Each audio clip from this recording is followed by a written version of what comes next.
नवीन Kumar, inspector RPF Saharanpur. जैसे मैंने पहले आपको डायरेक्टर्स के बारे में बताया था, तो कुछ डायरेक्टर्स के बारे में आज फिर बता रहा हूँ। तो आज एक डायरेक्टर्स के बारे में बताऊँगा जो प्रमोशन के संबंध में है। तो इसमें आईपीएफ, एसआई, एएसआई हवलदार के प्रमोशन के बारे में कुछ गाइडलाइन दिए गए, उनके बारे में बताऊँगा। तो इसके लिए क्या होता है कि एक डीजी साहब के द्वारा एक नोडल पीसीएससी या सीएससी या डिप्टी सीएससी का नॉमिनेट किया जाता है, जो एक प्रशासनिक अधिकारी एक पूरी सिलेक्शन प्रक्रिया के लिए चुना जाता है, और वही अधिकारी प्रशासनिक अधिकारी के तौर पर भी काम करेगा। तो इसके लिए क्या है कि एक प्रमोशन सेल भी हर एक जोनल रेलवे या आरपीएसएफ हेडक्वार्टर में स्थापित किया जाएगा। तो उसमें आगे बताया गया है कि अगर कोई सदस्य 3 बार लगातार किसी टेस्ट में फेल हो गया है तो उसको उसके बारे में विचार नहीं किया जाएगा।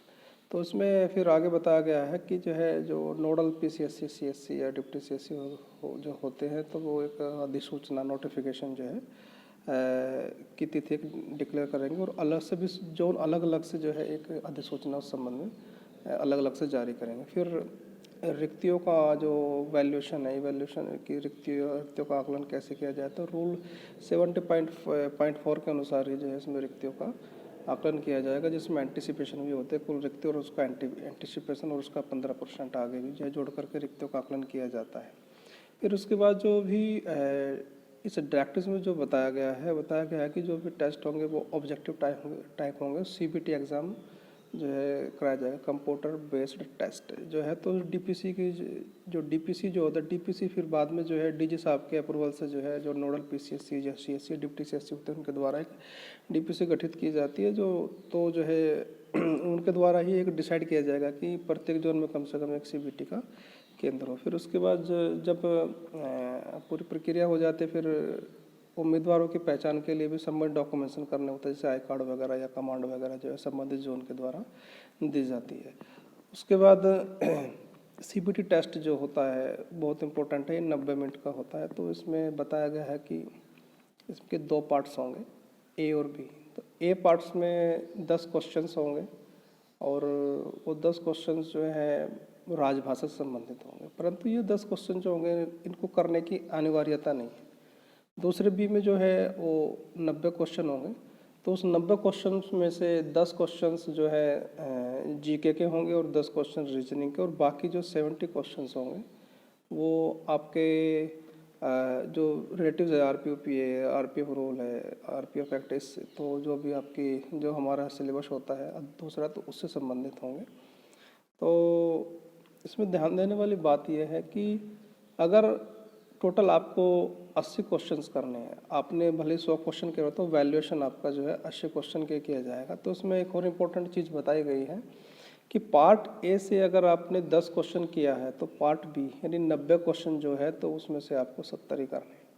पार्ट ए से अगर आपने 5 क्वेश्चन किए हैं, तो पार्ट बी से आपको ओनली 75 क्वेश्चन करना है। तो टोटल कुछ मतलब कुल मिलाकर 80 क्वेश्चन का आपको आंसर देना है। तो सब क्वेश्चन जो है ऑब्जेक्टिव टाइप होंगे।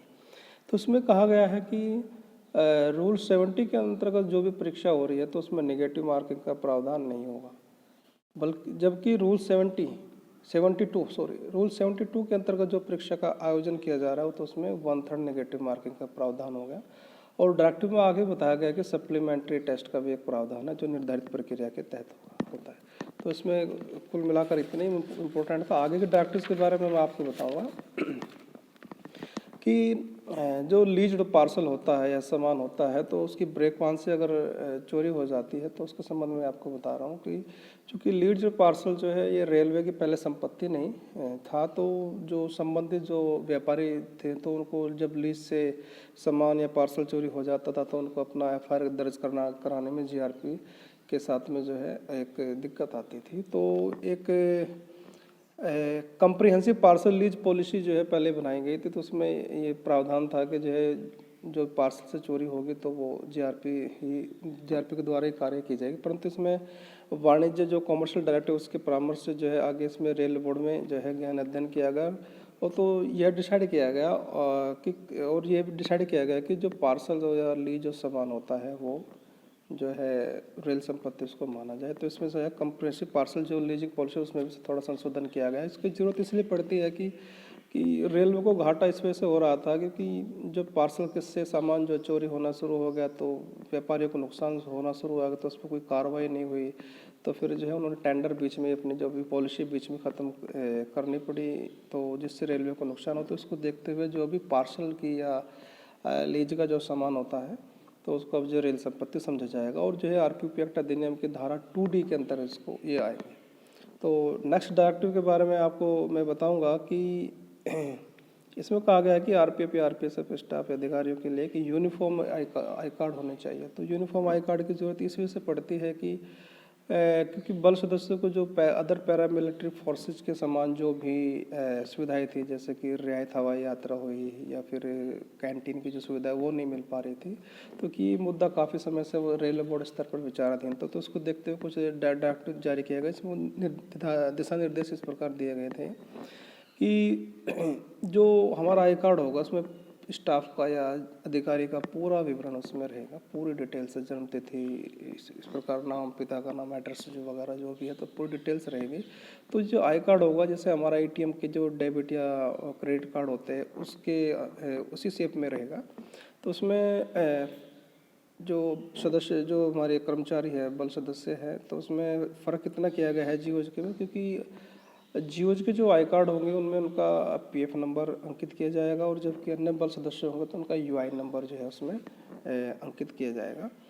और स्टाफ के आश्रित या स्टाफ के बच्चों के लिए भी अलग से आई कार्ड इसमें जारी किया जाएगा। तो आई कार्ड का जो फॉर्मेट है वो इस प्रकार से है कि पहले आपका रेल होगा, उसके बाद फिर डिवीज़न आएगा, उसके बाद फिर जो है आपका कार्ड की पंजीकरण संख्या आएगी, फिर कार्यभार संभालने का वर्ष आएगा। जैसे इस प्रकार, जैसे मैं अम्बाला डिवीज़न में होता हूँ, NR/ अम्बाला, मेरे कार्ड पंजीकरण संख्या सपोज करो 001 है तो 001 कार्यभार संभालने से मैंने 2010 में कार्यभार संभाला, 2010। तो इस प्रकार से जो है इसका जो है डिटेल्स आएगी, और उसमें कार्ड में ये भी लिखा जाएगा कि ये कब तक वैलिड होगा, कब तक नहीं। अगर कार्ड आपका गुम हो जाता है तो उसका लिए एक निर्धारित प्रक्रिया है कि FIR दर्ज करानी पड़ेगी, उसके बाद ही निर्धारित शुल्क जमा करने के बाद ही आपको जो है डुप्लीकेट जो है पास किया जाएगा। आगे की डायरेक्टिव्स के बारे में मैं आपको बताता हूँ कि ये डायरेक्टिव्स जो है ये RPF की स्पोर्ट्स पॉलिसी से संबंधित है कि स्पोर्ट्स एसोसिएशन जो है का स्पोर्ट्स एसोसिएशन से संबंधित है, जिसका कंपोजिशन जो 3 स्तर पे